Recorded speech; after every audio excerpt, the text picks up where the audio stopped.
Eres la desgracia de esta familia, mamá. Siempre has sido un problema y ya no podemos seguir cargando contigo. Las palabras de Joanna resonaron por todo el elegante salón del restaurante, cortando las conversaciones de las mesas cercanas como un cuchillo afilado. Los invitados al compromiso giraron sus cabezas hacia nosotras, sus ojos clavándose en mi rostro enrojecido, mientras mi hija continuaba su ataque despiadado frente a 40 personas que habían venido a celebrar. Mira cómo nos avergüenzas. Mamá, ni siquiera sabes comportarte en un lugar decente. Sebastián, mi yerno, asintió con una sonrisa cruel mientras ajustaba su corbata de seda italiana. El mismo hombre que 3 horas antes me había pedido que pagara la cuenta de $45,000 de esta celebración que ellos habían organizado sin consultarme. Mi mano tembló ligeramente mientras sostenía la copa de vino que apenas había tocado. El líquido rojo se agitaba como la sangre en mis venas, que bombeaba con una mezcla de humillación y algo más profundo, algo que había estado durmiendo en mi interior durante demasiados años. Los murmullos de los invitados se intensificaron. Pude escuchar fragmentos de sus conversaciones. ¡Qué cruel! Pobrecita la señora. ¿Cómo puede hablarle así a su madre? Joanna, por favor. Intenté susurrar, pero mi voz se quebró. Ella se inclinó hacia mí, sus ojos brillando con una satisfacción venenosa que me helaba la sangre. Por favor, ¿qué, mamá? Ya basta de hacerte la víctima. Todo el mundo aquí sabe que eres una carga. Vives en mi casa, comes mi comida, gastas mi dinero y encima tienes el descaro de opinar sobre cómo vivimos nuestras vidas. Su casa, mi dinero. Las palabras se repetían en mi mente como un eco distorsionado. 40 años de sacrificios, de dar cada centavo de mi pensión de maestra, de vender mis joyas para pagarles sus caprichos, de limpiar su casa como si fuera su sirvienta. Todo reducido a esta humillación pública en el restaurante más exclusivo de la ciudad. Los camareros se habían detenido a una distancia prudente, sosteniendo bandejas de platos costosos mientras observaban el espectáculo. Una mujer en la mesa de al lado susurró algo a su esposo, quien me miró con una mezcla de lástima y incomodidad. El aire acondicionado del restaurante hacía que mi piel se erizara, pero el frío que sentía venía de mucho más adentro. Sebastián tiene razón, continuó Joanna, su voz alzándose un poco más para asegurarse de que todos pudieran escuchar cada palabra. Hemos sido demasiado pacientes contigo. Ya es hora de que entiendas tu lugar en esta familia. Mi lugar. Durante 68 años había creído que mi lugar era ser madre, protectora, proveedora. Había trabajado dobles turnos dando clases particulares para pagarle sus estudios universitarios. Había vendido la casa de mis padres para comprarles la mansión donde ahora vivían. Había renunciado a mis sueños, a mis amistades, a mi propia vida para construir la de ellos. Mamá, estás llorando y haciendo una escena. Joanna suspiró teatralmente. ¿Ves por qué no podemos llevarte a ningún lado? Siempre tienes que dramatizar todo. Las lágrimas que no había notado comenzaron a bajar por mis mejillas, arrastrando con ellas el maquillaje que había aplicado con tanto cuidado esa mañana. Había elegido mi mejor vestido azul marino, el que Ricardo me había regalado antes de morir, pensando que era una celebración familiar. Qué ingenua había sido. Sebastián se acercó y puso su mano en mi hombro con una presión que pretendía parecer cariñosa, pero que se sentía como una garra. Irene, tal vez sería mejor que te fueras a casa. Esto es una celebración y no queremos arruinar la noche de todos por... Hizo una pausa, mirándome de arriba abajo. Por esto. Esto. Como si fuera un objeto desechable. Una mancha en su perfecto evento social. Los invitados comenzaron a murmurar más fuerte, algunos levantándose de sus asientos para ver mejor el drama que se desarrollaba en nuestra mesa. Una anciana en la esquina negó con la cabeza, claramente disgustada por lo que estaba presenciando. «Tienes razón», murmuré finalmente, mi voz apenas audible.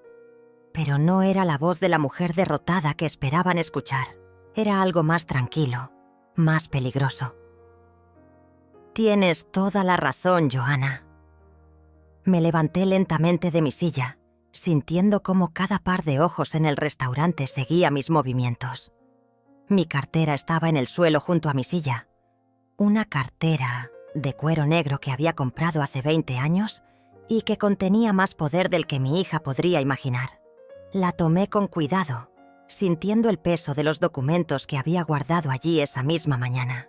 Mis dedos acariciaron los papeles dentro de mi cartera mientras caminaba hacia la salida del restaurante, cada paso resonando en el silencio tenso que había dejado atrás. Los documentos que había firmado esa mañana en la oficina del abogado Mendoza parecían quemar contra mi piel a través del cuero. 40 años de matrimonio con Ricardo me habían enseñado a ser previsora, y los últimos 5 años de viudez me habían enseñado a ser estratégica. El aire fresco de la noche me golpeó el rostro cuando salí del restaurante, llevándose consigo el aroma pesado de la humillación y reemplazándolo con algo más limpio, más prometedor. Mis pasos se dirigieron automáticamente hacia el pequeño café que quedaba a 3 cuadras, el mismo lugar donde había pasado tantas tardes con Lucía Saleza, mi única amiga verdadera en este mundo, que se había vuelto tan hostil. Lucía estaba allí, como habíamos acordado, sentada en nuestra mesa habitual junto a la ventana. Sus ojos se alzaron cuando me vio entrar. Inmediatamente pude ver la preocupación grabada en su rostro arrugado. A los 65 años, Lucía había vivido lo suficiente para reconocer el dolor en los ojos de otra mujer. «Irene, querida», susurró mientras me acercaba. «Por tu cara puedo ver que pasó exactamente lo que temíamos». Me senté frente a ella, sintiendo cómo mis piernas temblaban ligeramente. El café todavía olía a canela y a esperanza. 2 cosas que había olvidado, que existían en mi vida. Fue peor de lo que imaginé, Lucía. Mucho peor. «Cuéntame todo», dijo ella, extendiendo su mano arrugada para tomar la mía.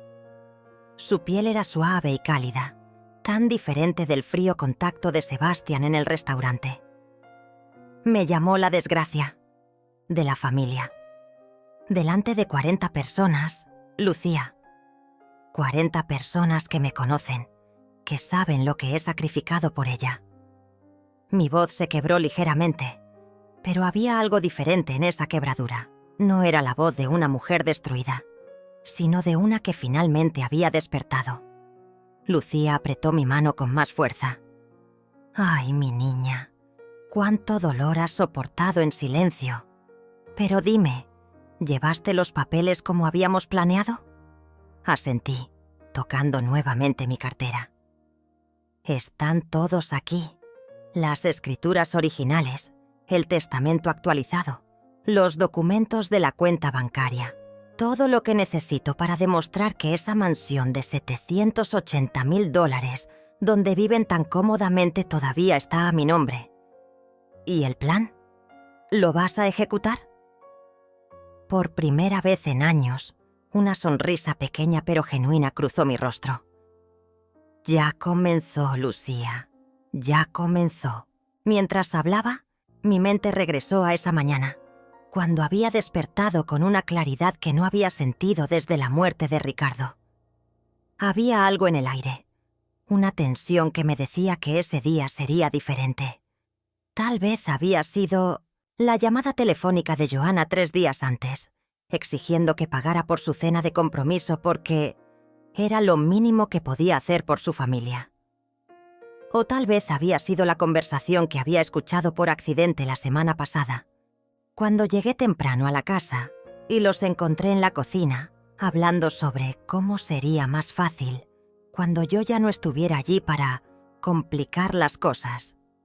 Sebastián había sugerido que me pusieran en un hogar de ancianos, y Joanna había respondido que primero necesitaban asegurarse de que todos mis bienes estuvieran correctamente transferidos.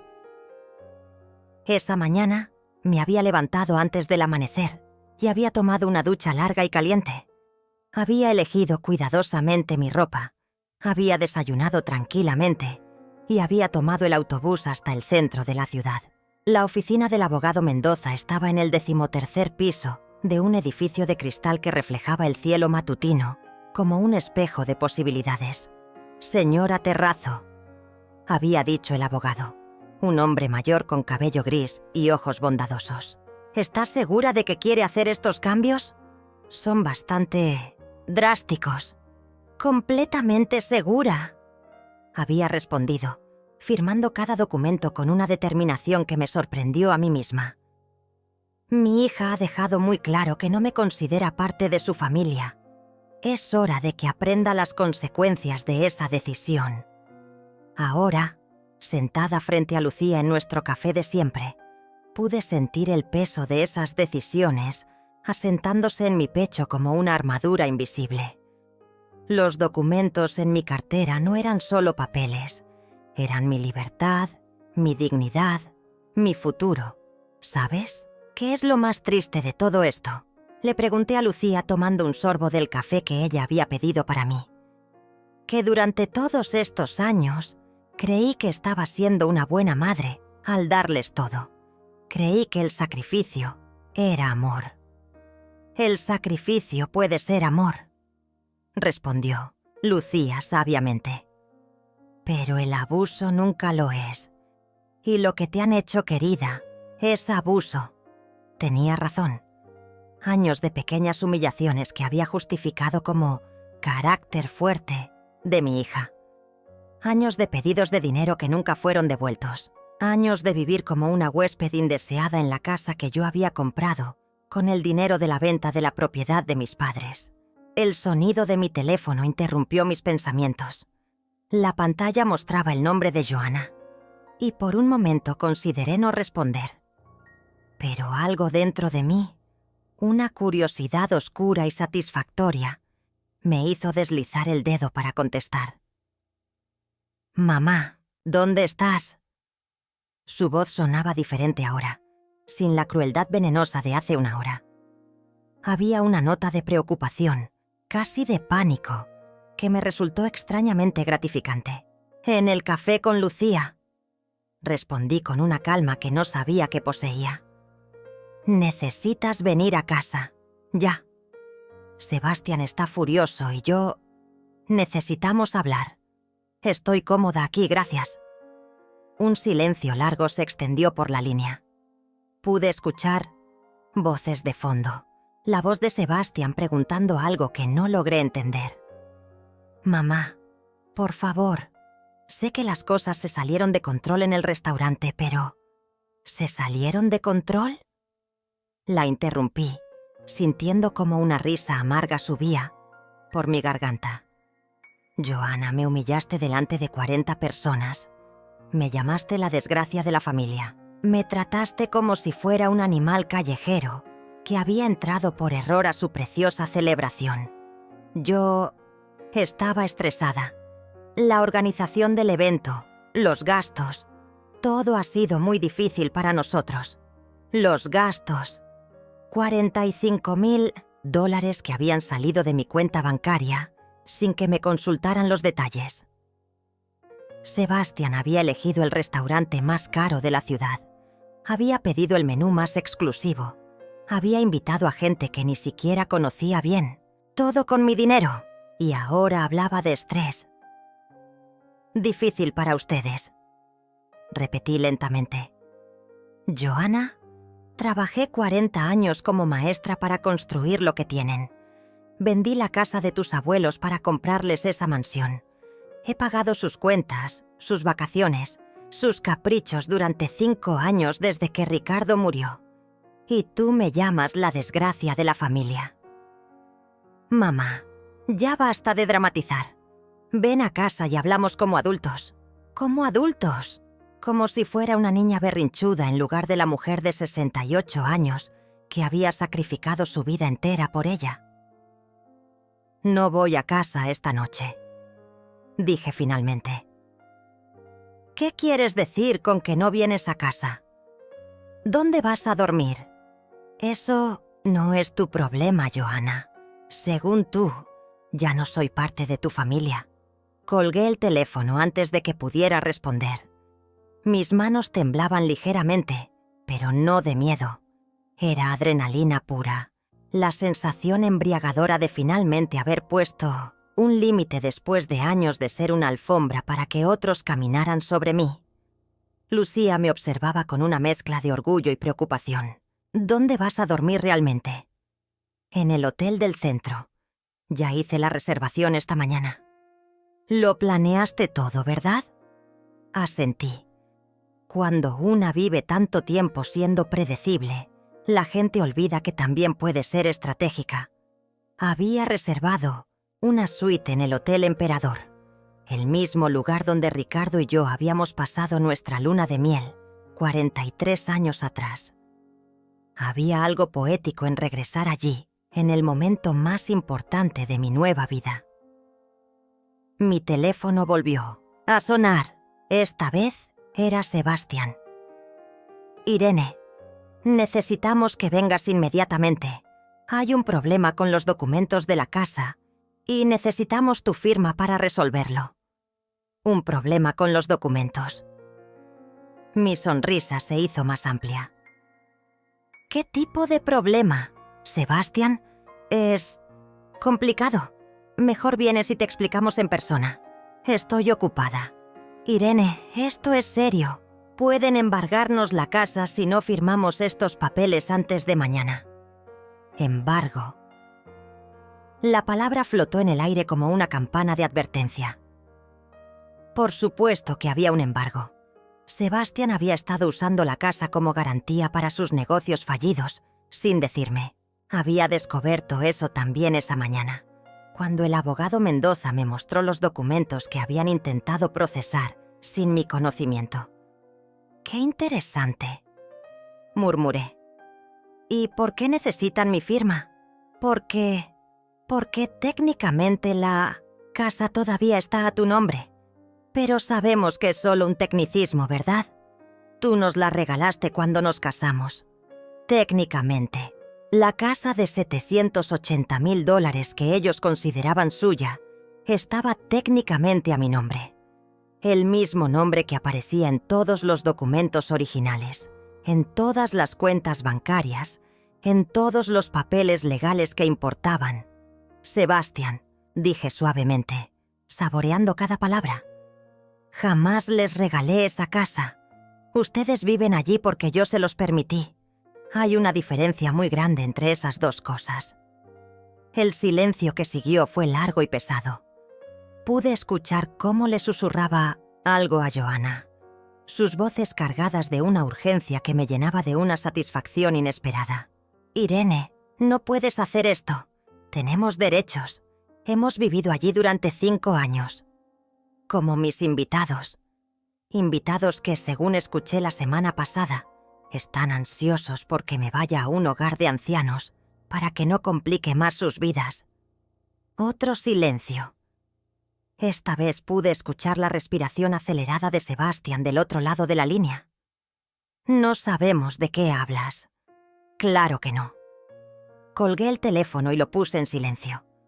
Lucía me observaba con asombro.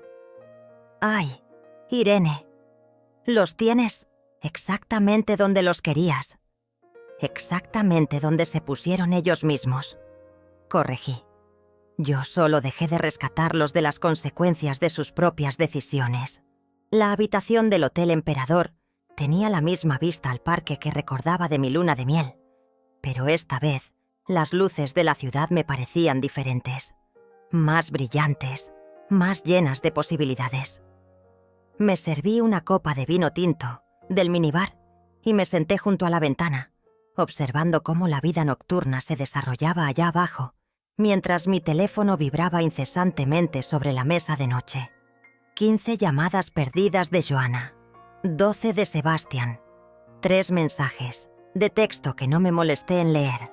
El silencio que había elegido era más elocuente que cualquier grito que hubiera podido dar durante todos estos años. Abrí mi cartera y extendí los documentos sobre la cama king size. Las escrituras originales de la casa, con mi nombre claramente visible como única propietaria. Los documentos del divorcio de bienes que había firmado con Ricardo antes de su muerte, protegiendo mis propiedades de cualquier reclamación futura. Y el documento más importante de todos, la revocación del poder legal que le había otorgado a Joanna hace 3 años, cuando pensé que era prudente que alguien más joven manejara mis asuntos. Qué ingenua había sido. Había firmado ese poder, pensando que le facilitaría las cosas a mi hija si algo me pasaba. En lugar de eso, Sebastian lo había usado para intentar transferir la propiedad de la casa a su nombre, sin que me diera cuenta. Si no hubiera sido por la llamada del banco la semana pasada, preguntando por qué quería cambiar el beneficiario de mi seguro de vida, nunca habría descubierto su traición. Señora Terrazo, hay algunas irregularidades en los documentos que alguien intentó procesar con su poder legal, había dicho la representante del banco con voz preocupada. Necesitamos que venga personalmente para verificar que usted autorizó estas transacciones. Esa había sido la primera grieta en la fachada perfecta que Sebastian había construido. Una grieta que se había convertido en un abismo cuando descubrí que había estado usando la casa como garantía para 3 préstamos diferentes, acumulando deudas que ascendían a más de $200,000. Mi teléfono vibró una vez más. Esta vez era un mensaje de texto de Joanna. «Mamá, por favor, contesta. Sebastian está teniendo un ataque de pánico.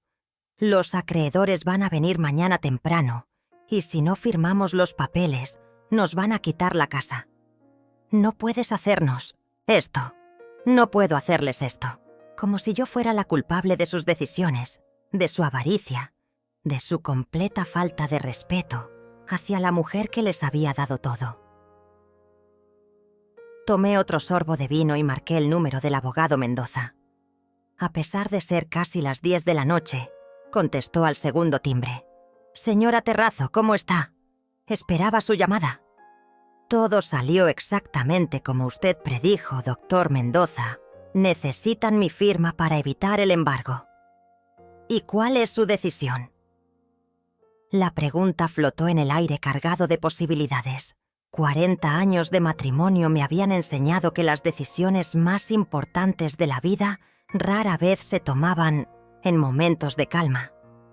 Se tomaban en momentos como este, cuando el dolor y la claridad se encontraban en un punto perfecto de intersección. «Proceda con el plan B», dije finalmente. «Quiero que mañana a primera hora entregue los documentos de desalojo. 30 días para que abandonen la propiedad». «¿Está completamente segura? Una vez que iniciemos este proceso, será muy difícil detenerlo. Doctor Mendoza, esta noche mi hija me dijo delante de 40 personas que soy la desgracia de su familia.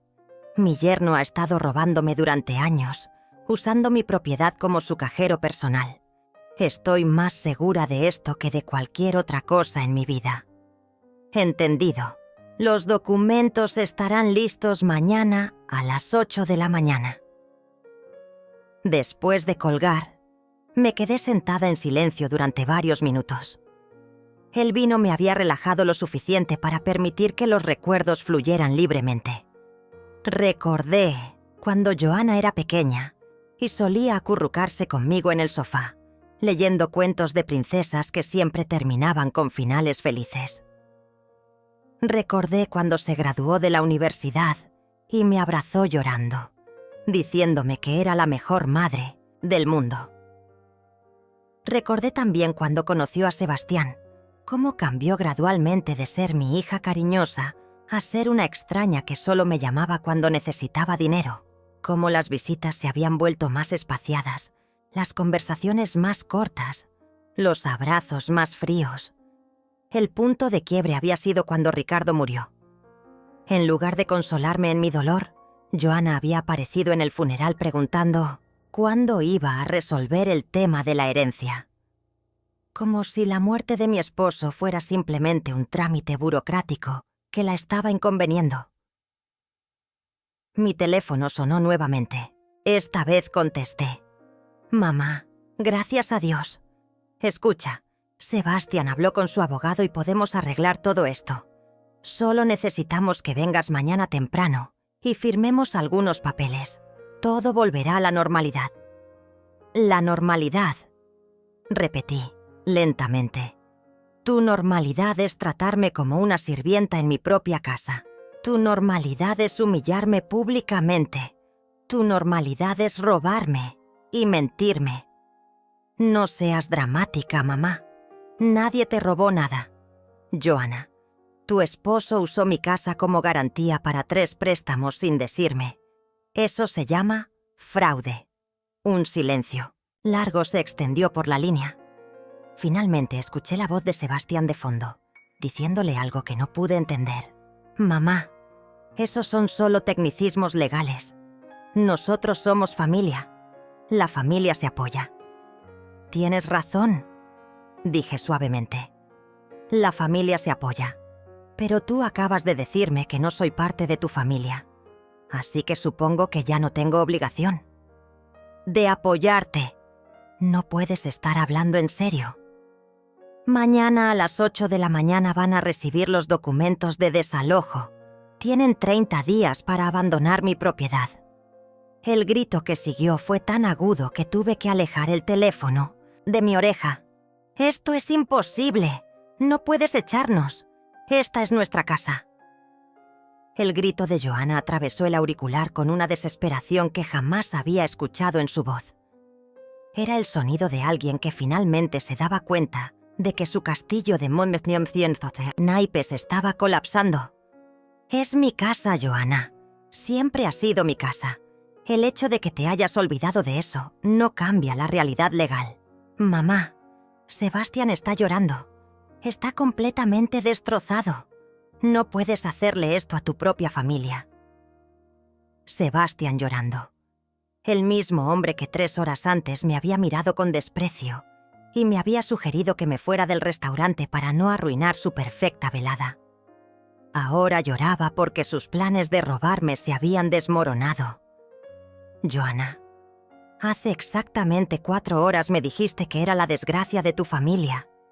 ¿Ahora resulta que soy tu familia otra vez? ¡Qué conveniente! Estaba enojada.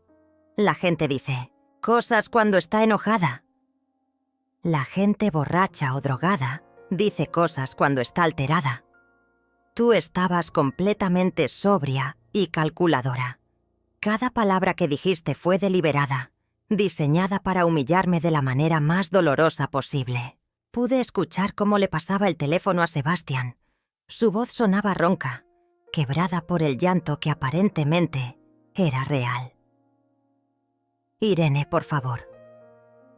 Sé que cometimos errores, pero esto va a destruir nuestras vidas. Tenemos compromisos, pagos que hacer. No podemos perder la casa. Compromisos que hicieron con mi dinero y mi propiedad sin consultarme. Pensamos que entenderías. Somos familia. Sebastián, la semana pasada te escuché decirle a mi hija que sería más fácil cuando yo estuviera en un hogar de ancianos, que primero necesitaban asegurarse de que todos mis bienes estuvieran correctamente transferidos. ¿Exactamente cuándo planeabas informarme sobre esa transferencia? El silencio que siguió fue ensordecedor. Pude escuchar su respiración agitada, el sonido de alguien que acababa de darse cuenta de que había sido descubierto en su mentira más grande. No sé de qué hablas. Por favor, Sebastián, respétame lo suficiente para no mentirme en este momento. Llegué temprano ese día y los escuché hablando en la cocina. Cada palabra. Irene, eso no era... No lo decíamos en serio. Solo estábamos explorando opciones para el futuro. Opciones que incluían robarme mi casa y encerrarme en un asilo. Nadie habló de robarte nada. Entonces explícame por qué intentaste transferir la propiedad a tu nombre, usando el poder legal que le di a Joanna para emergencias médicas. Explícame por qué usaste mi casa como garantía para 3 préstamos diferentes, sin mi conocimiento. Explícame por qué cambiaste el beneficiario de mi seguro de vida sin decirme. Cada pregunta cayó como una bomba en el silencio del otro lado de la línea. Pude escuchar cómo le susurraba desesperadamente algo a Joanna. Sus voces cargadas de pánico. Todo eso tiene explicación. Te escucho. Necesitábamos capital para el negocio. Era temporal. Íbamos a devolverte todo con intereses. ¿Qué negocio, Sebastián? Tu empresa se declaró en bancarrota hace 6 meses. No tienes trabajo. No tienes ingresos.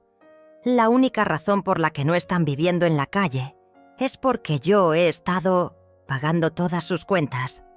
Las cosas van a mejorar. Tengo nuevas oportunidades. Con mi dinero, por supuesto. Irene, por favor, dame una oportunidad de explicarte todo en persona. Este no es el momento para tomar decisiones drásticas. Decisiones drásticas, como si defender mi propia dignidad y proteger mis bienes fuera algo extremo e irracional. Sebastián, la única decisión drástica que tomé fue permitir que vivieran en mi casa gratis durante 5 años. La única decisión drástica fue seguir apoyándolos financieramente, mientras ustedes planeaban cómo robarme todo lo que tengo. No es robo si somos familia. Tienes razón. No es robo si somos familia. Pero según Joanna, yo no soy parte de su familia. Soy la desgracia de su familia. Así que supongo que sí es robo. El sonido que escuché después fue algo entre un sollozo y un grito de frustración. Sebastián había perdido completamente la compostura, y parte de mí se preguntó si esto era genuino o simplemente otra manipulación. Los papeles de desalojo van a ser entregados mañana a las 8. Continué con una calma que me sorprendía. Tienen 30 días para encontrar otro lugar donde vivir. 30 días no es suficiente tiempo. No tenemos dinero para un depósito. No tenemos referencias de crédito. Debieron haber pensado en eso antes de arriesgar mi propiedad en sus esquemas de negocios fallidos. Irene, esto es venganza. Esto no es lo que Ricardo habría querido. La mención del nombre de mi esposo muerto fue como un puñetazo en el estómago. Se atrevía a usar la memoria de Ricardo, el hombre que había trabajado lado a lado conmigo para construir todo lo que ellos habían estado despilfarrando. No te atrevas a mencionar a Ricardo. Susurré, sintiendo cómo la ira subía por mi garganta como lava líquida. Ricardo sabía el valor del trabajo duro y la honestidad. Ricardo jamás habría aprobado lo que ustedes me han hecho. Él habría querido que su familia se mantuviera unida. Su familia se mantuvo unida mientras él vivió porque había respeto mutuo. Ustedes destruyeron esa unidad el día que decidieron que era más fácil robarme que trabajar para ganarse la vida. Colgué el teléfono y lo apagué completamente. Mis manos temblaban, pero no de miedo o incertidumbre. Temblaban de una ira justa y purificadora que había estado conteniendo durante demasiado tiempo. Me serví otra copa de vino y volví a sentarme junto a la ventana. Las luces de la ciudad parpadeaban como estrellas terrestres, cada una representando una vida, una historia, una familia. Algunas de esas familias probablemente estaban pasando por dramas similares al mío. Otras estarían cenando juntas, riéndose, apoyándose mutuamente de manera genuina. Por primera vez en años no sentí envidia de esas familias felices. Sentí esperanza de que tal vez, algún día, yo también podría construir algo real y auténtico con las personas que quedaran en mi vida. La mañana llegó con una claridad cristalina que contrastaba dramáticamente con la tormenta emocional de la noche anterior. Me desperté en la cama king size del hotel, sintiéndome más descansada de lo que había estado en años.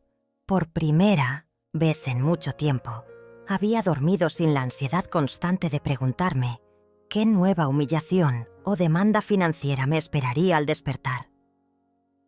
Mientras desayunaba en el elegante restaurante del hotel, mi teléfono comenzó a vibrar sobre la mesa.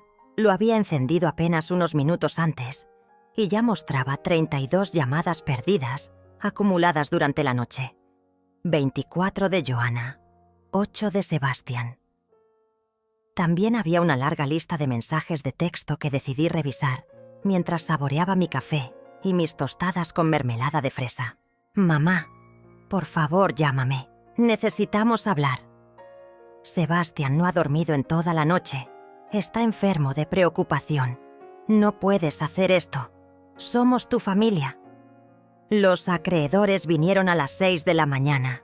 Necesitamos una solución ya. El último mensaje había llegado hace apenas una hora. Mamá, si no contestas en las próximas 2 horas, Sebastian va a tener que hacer algo drástico. Su presión arterial está por las nubes y está hablando de cosas terribles. Por favor, no dejes que esto llegue tan lejos. Algo drástico. Cosas terribles. La misma manipulación emocional de siempre, pero ahora con un toque de chantaje suicida. Sebastian había usado esta táctica antes, cada vez que sus negocios fallaban o cuando necesitaba dinero para cubrir sus apuestas perdidas. Joanna siempre corría a rescatarlo, y por extensión, yo siempre terminaba pagando las cuentas de su rescate. Marqué el número del doctor Mendoza mientras terminaba mi desayuno. Buenos días, señora Terrazo. Los documentos ya fueron entregados. Su hija y su yerno los recibieron hace exactamente 1 hora. ¿Cómo reaccionaron? El señor Ravesi se desmayó cuando leyó los papeles. Su hija gritó bastante y amenazó con demandarme a mí y a usted. Pero los documentos están en orden y son completamente legales. ¿Y los acreedores? También llegaron esta mañana, al descubrir que la propiedad no puede ser embargada porque nunca fue legalmente transferida al señor Ravesi. Están exigiendo el pago inmediato de las deudas. Aparentemente, el señor Ravesi les había prometido que la casa sería garantía suficiente. Una sonrisa pequeña pero satisfactoria cruzó mi rostro. ¿Cuánto deben en total? Según los documentos que me mostraron, $236,000 entre los 3 préstamos. $236,000 que Sebastian había conseguido prometiendo mi casa como garantía, dinero que probablemente había gastado en sus esquemas empresariales fallidos o en mantener el estilo de vida lujoso al que se había acostumbrado a costa mía. Doctor Mendoza, necesito que prepare otro conjunto de documentos. Dígame, quiero cambiar todas mis cuentas bancarias, revocar cualquier acceso que Joanna pueda haber tenido a mis finanzas y quiero establecer un fideicomiso que proteja mis bienes de cualquier reclamación futura. Excelente idea. Puedo tener todo listo para mañana. Y una cosa más. Quiero redactar un nuevo testamento. Por supuesto. ¿Cuáles son sus instrucciones? Me quedé en silencio por un momento, considerando las palabras que estaba a punto de pronunciar. Durante años había asumido que todo lo que tenía sería para Joanna cuando muriera. Había trabajado toda mi vida con esa idea en mente, sacrificando mis propios sueños y comodidades para construir un legado para mi hija. Todo va a ir a organizaciones benéficas, educación para niños de bajos recursos, hogares para mujeres maltratadas y una fundación para personas mayores abandonadas por sus familias. ¿Estás segura de eso? Completamente. Mi hija ya me dejó muy claro que no me considera parte de su familia. No veo por qué debería considerar que ella es parte de la mía. Después de colgar, me quedé sentada en el restaurante, observando la vida matutina de la ciudad a través de las grandes ventanas. Ejecutivos apurados, caminando hacia sus oficinas, madres jóvenes empujando carriolas, ancianos alimentando palomas en el parque cercano. Cada persona tenía su propia historia, sus propias luchas, sus propias traiciones y triunfos. Mi teléfono sonó nuevamente. Esta vez era un número que no reconocía. ¿Señora Terrazo? Habla el doctor Hernández del Hospital San José. Su yerno, Sebastián Rabezi, fue traído a emergencias hace una hora. Está pidiendo que venga inmediatamente. ¿Qué le pasó? Aparentemente tuvo un episodio de hipertensión severa que causó que se desmayara. Está estable ahora, pero muy alterado. Sigue pidiendo que la llamen. Doctor, con todo respeto, esa ya no es mi responsabilidad. Un silencio sorprendido siguió a mis palabras. Claramente el doctor no esperaba esa respuesta. Señora, él insiste en que usted es la única que puede resolver la situación que causó su crisis. La situación que causó su crisis fue su propia decisión de robarme durante años. La solución está en sus manos, no en las mías. Pero, señora, doctor, Sebastián no es mi hijo, no es mi esposo. Y según su propia familia, yo no soy parte de la suya. No tengo obligación legal ni moral de acudir a rescatarlo de las consecuencias de sus propias acciones. Colgué el teléfono sintiendo una extraña mezcla de alivio y tristeza. No había alegría en saber que Sebastián estaba en el hospital, pero tampoco había el pánico y la culpabilidad que habría sentido hace una semana. Era como si finalmente hubiera entendido la diferencia entre ser compasiva y ser una víctima voluntaria. Terminé mi café y subí a mi habitación para ducharme y prepararme para el día. Tenía una cita con el doctor Mendoza a las 2 de la tarde y después quería pasar por la librería del centro. Había comenzado a recordar cuánto me gustaba leer antes de que mi vida se volviera una serie interminable de crisis financieras causadas por otras personas. Mientras me vestía, reflexioné sobre cuán diferente se sentía mi cuerpo cuando no llevaba el peso constante de la ansiedad y el resentimiento. Mis hombros estaban menos tensos, mi respiración era más profunda, incluso mi reflejo en el espejo parecía más sereno. Por primera vez en años, tenía curiosidad por ver qué me depararía el futuro. La tarde transcurrió en la oficina del doctor Mendoza, con una eficiencia que me sorprendió. Cada documento que firmaba sentía como una capa más de protección alrededor de mi nueva vida. El fideicomiso que establecimos garantizaba que ninguna manipulación futura podría tocar mis bienes. Las nuevas cuentas bancarias estaban únicamente a mi nombre, sin ningún tipo de acceso para terceros. Mi nuevo testamento reflejaba mis valores reales, no las obligaciones familiares que me habían sido impuestas. Señora Terrazo, dijo el doctor Mendoza mientras organizaba los documentos finales. En 30 años de carrera legal, he visto muchos casos como el suyo, pero pocas veces he visto a alguien tomar medidas tan decididas y bien pensadas para protegerse. Doctor, cuando una ha vivido 68 años siendo la salvación de todos los demás, llega un momento en que debe decidir ser su propia salvación. Salí de la oficina sintiendo como si hubiera mudado una piel vieja y agotada. La librería del centro me esperaba con sus estantes llenos de mundos inexplorados, historias que no había tenido tiempo de leer porque siempre estaba demasiado ocupada, resolviendo los problemas financieros de otros. Mientras hojeaba una novela de Isabel Allende, mi teléfono vibró con un mensaje de Joana. «Mamá, Sebastián está en terapia intensiva. Los doctores dicen que su corazón está muy débil por el estrés. Por favor, ven al hospital. Te necesitamos».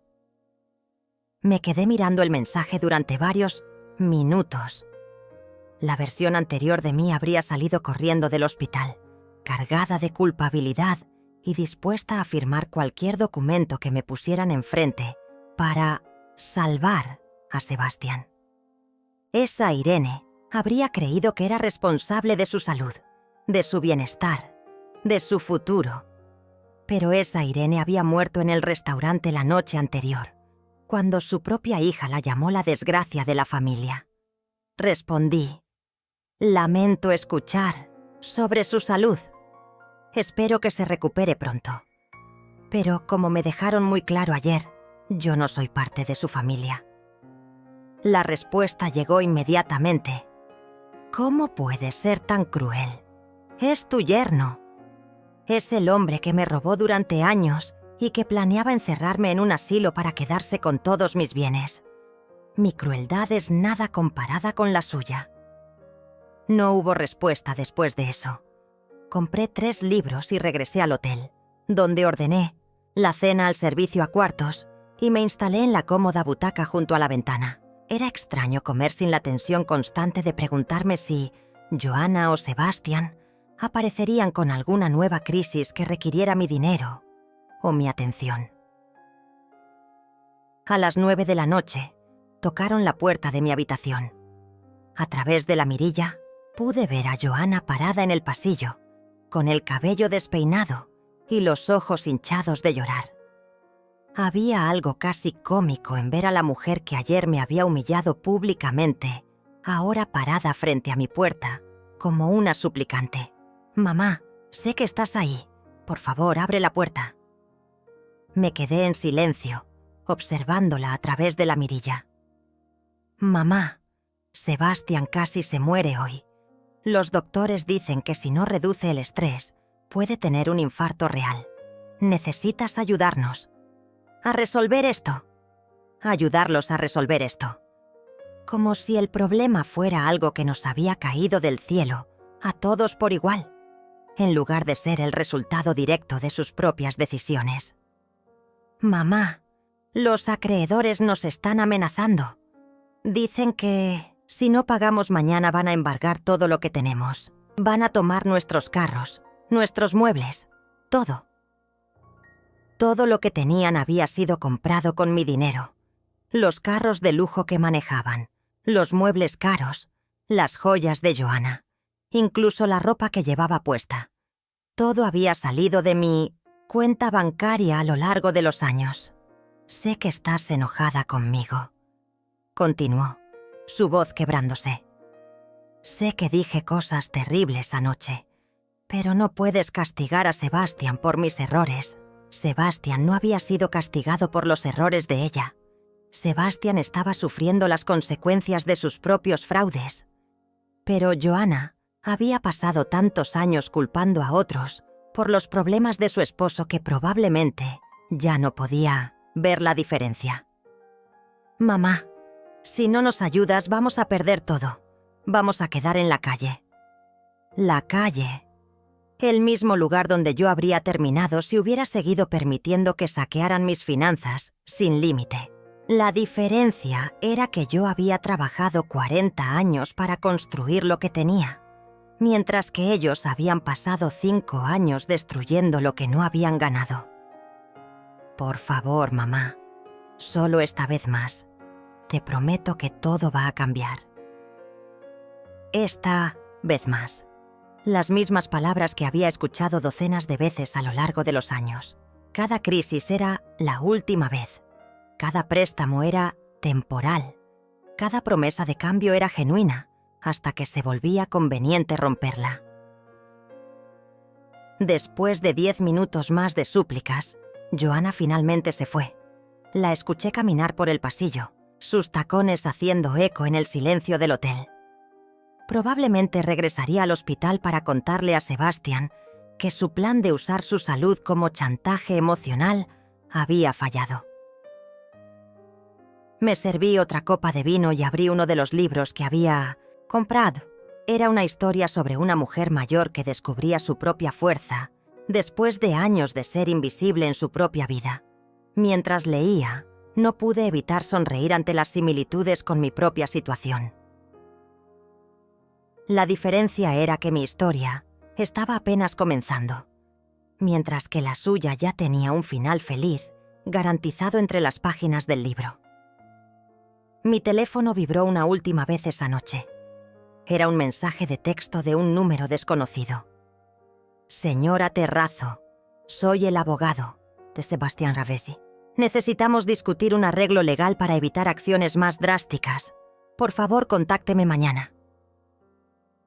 Acciones más drásticas.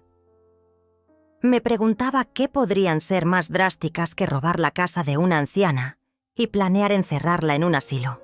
probablemente amenazas legales vacías, el último recurso de personas que habían agotado todas sus otras opciones de manipulación.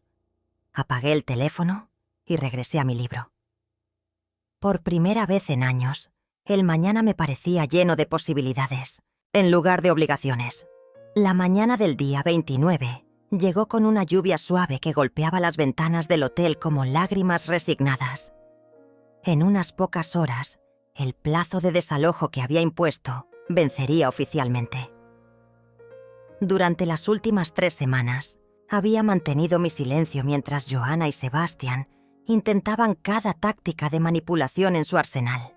Amenazas legales que resultaron ser imposibles de ejecutar, chantajes emocionales que caían en oídos sordos y súplicas desesperadas que llegaban a través de números de teléfono prestados porque yo había bloqueado los suyos. Me vestí cuidadosamente esa mañana, eligiendo un traje azul marino que me hacía sentir profesional y poderosa. Tenía una reunión importante a las 10 con la directora de la Fundación Esperanza Dorada, una organización que ayudaba a mujeres mayores víctimas de abuso financiero familiar. Había decidido no solo donar dinero, sino también ofrecer mi tiempo como voluntaria. Quería usar mi experiencia para ayudar a otras mujeres que estuvieran pasando por situaciones similares. Mientras desayunaba en el restaurante del hotel, Lucía se unió a mí como habíamos acordado. En estas 3 semanas, nuestra amistad se había fortalecido enormemente. Ella había sido mi ancla emocional durante los momentos más difíciles, recordándome constantemente que elegir mi propia dignidad sobre la comodidad de otros no me convertía en una mala persona. ¿Cómo te sientes hoy?, me preguntó mientras se sentaba frente a mí. Nerviosa, admití. Pero es una nerviosidad diferente. No es el miedo paralizante de antes. Es más como expectativa. ¿Expectativa de qué? De descubrir quién soy cuando no estoy definida por las necesidades de otras personas. Lucía sonrió. Vas a descubrir que eres mucho más interesante de lo que recordabas. A las 9 de la mañana mi teléfono sonó con una llamada del doctor Mendoza. Señora Terrazo, hay novedades importantes. El abogado de Sebastián Ravezi me contactó esta mañana. Aparentemente quieren proponer un acuerdo. ¿Qué tipo de acuerdo? Están dispuestos a mudarse voluntariamente hoy si usted acepta no presentar cargos criminales por el fraude con los documentos de la propiedad. Me quedé en silencio por un momento, procesando la información. Sebastián finalmente había entendido que sus acciones constituían un delito real con consecuencias reales. Y, ¿si me niego? Entonces procederemos con el desalojo forzoso esta tarde. Y usted mantiene el derecho de presentar cargos criminales si lo desea en el futuro. Doctor Mendoza, quiero que procedan con el desalojo. No acepto ningún acuerdo. ¿Está segura? Los cargos criminales pueden ser un proceso largo y desgastante. Estoy segura. Sebastián necesita enfrentar las consecuencias completas de sus acciones. Si no lo hace ahora, simplemente encontrará otra víctima en el futuro. Después de colgar, Lucía me miró con una expresión de orgullo y preocupación mezcladas. ¿Estás preparada para lo que viene? Lucía, he estado preparándome para esto durante 3 semanas. He llorado todas las lágrimas que tenía que llorar. He sentido toda la culpabilidad que estaba dispuesta a sentir. Ahora solo queda la determinación. A las 2 de la tarde llegamos a la casa que había sido mi hogar durante 5 años, pero que nunca había sentido realmente mía. El sheriff y sus asistentes ya estaban allí, junto con el doctor Mendoza y un camión de mudanzas que Joanna había alquilado a última hora. Desde el auto pude ver cajas apiladas en el jardín delantero, muebles cubiertos con sábanas esperando ser cargados.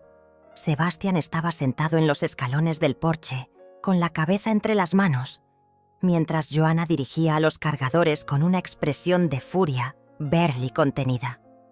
Cuando me vio bajar del auto, se acercó corriendo. Mamá, todavía podemos arreglar esto. No tiene que llegar tan lejos. Ya llegó tan lejos, Joanna.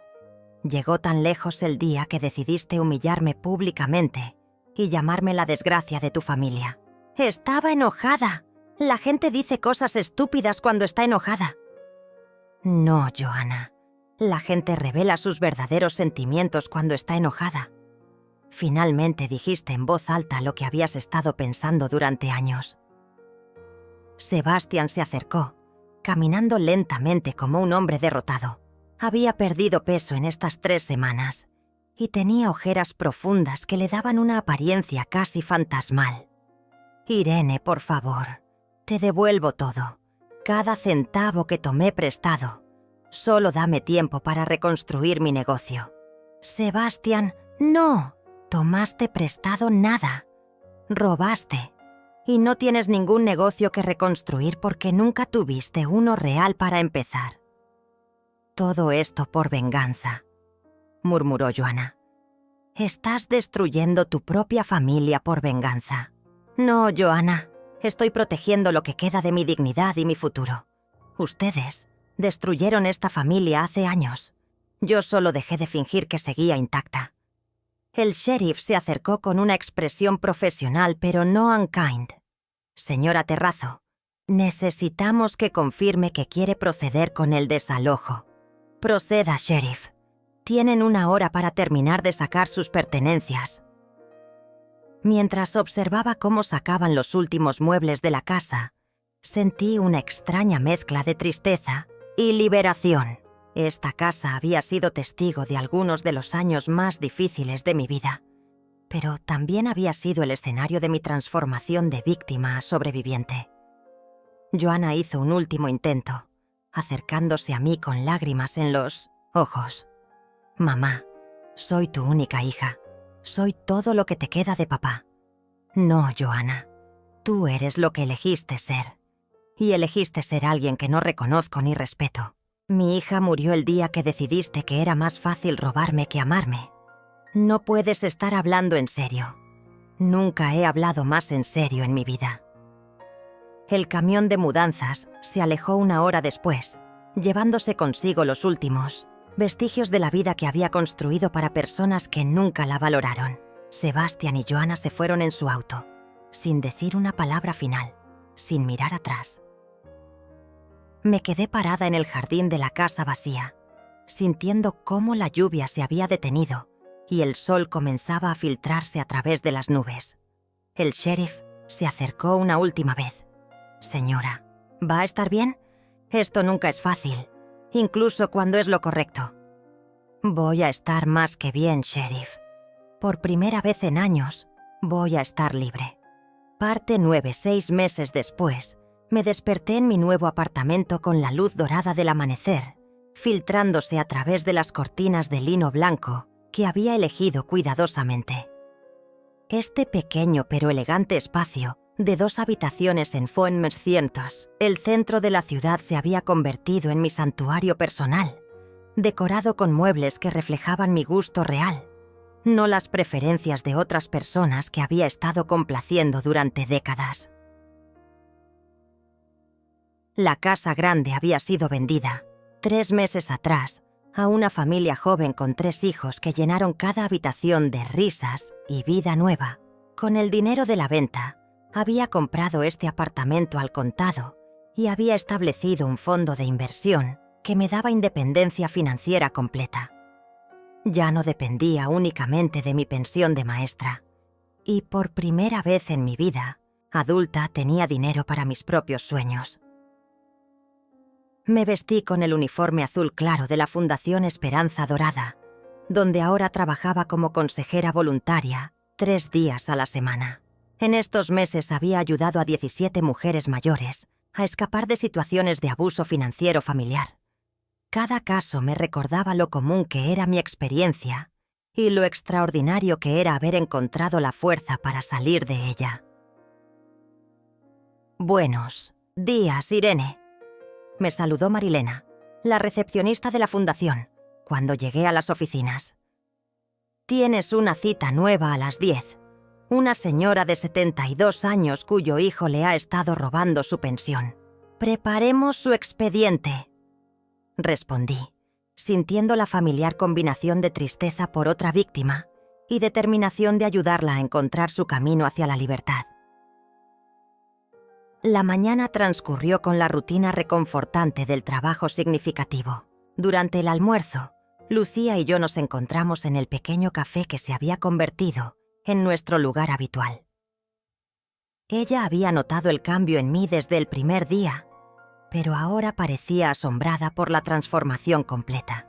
«Te ves radiante», me dijo mientras compartíamos una ensalada y café recién hecho. «Es como si hubieras encontrado una versión de ti misma que había estado escondida durante años. Me siento como si finalmente hubiera dejado de disculparme». «Por existir», respondí. «Durante tanto tiempo creí que mi valor dependía de cuánto podía dar a otros. Ahora entiendo que mi valor está simplemente en ser quien soy». «¿Has sabido algo de ellos?», era la pregunta que me hacía cada pocas semanas, y mi respuesta siempre era la misma.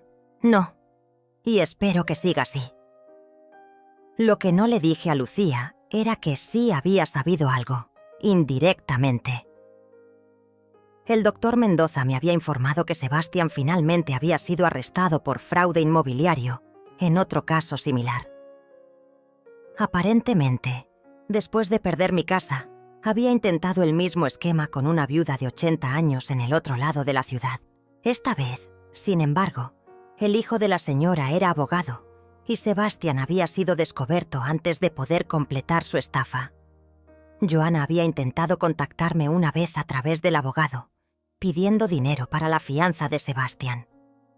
La respuesta había sido un no rotundo que aparentemente fue suficientemente claro para detener cualquier intento futuro de comunicación.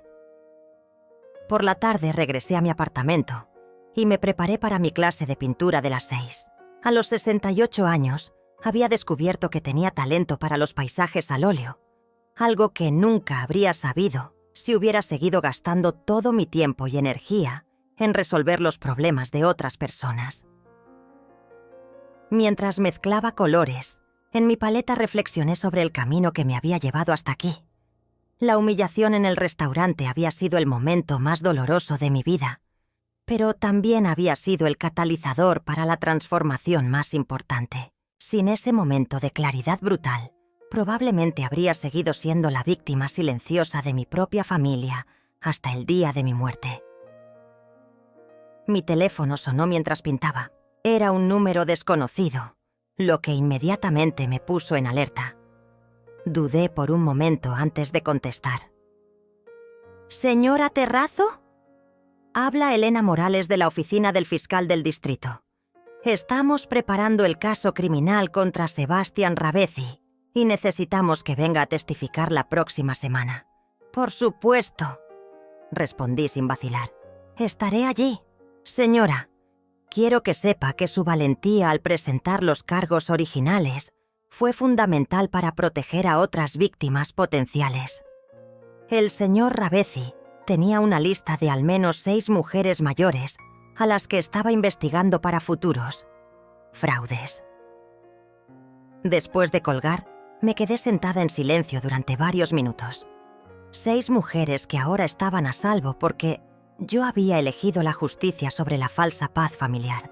6 mujeres que no tendrían que pasar por la humillación y el robo que yo había experimentado. Esa noche, mientras cenaba una ensalada simple en mi pequeño comedor, miré por la ventana hacia las luces de la ciudad que brillaban como promesas de posibilidades infinitas. No había nadie esperando que pagara sus cuentas, nadie exigiendo mi atención para sus crisis autoinducidas, nadie tratándome como un inconveniente en mi propia vida. Por primera vez en décadas, el silencio de mi hogar no era solitario, era pacífico. Abrí mi diario, una práctica que había comenzado poco después de mudarme, y escribí las palabras que se habían convertido en mi mantra diario. Hoy elegí mi dignidad sobre la comodidad de otros.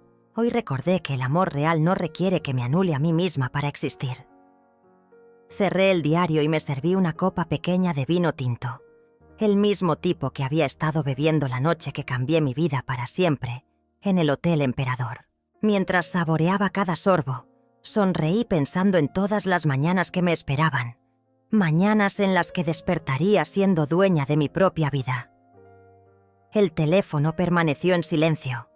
Las cuentas estaban pagadas con mi propio dinero. Nadie vendría a pedirme nada que no estuviera dispuesta a dar libremente. Me quedé dormida esa noche con una sensación de completitud que no había sentido desde la infancia. Por primera vez en décadas, era libre. Y esa libertad sabía exactamente cómo había imaginado que sabría. Como dignidad, como respeto propio, como la paz profunda que viene de saber que ya no tenía que disculparme por ocupar espacio en mi propia vida. Al fin, después de 68 años, había aprendido la diferencia entre ser amada y ser usada, y había elegido ser respetada por encima de ambas.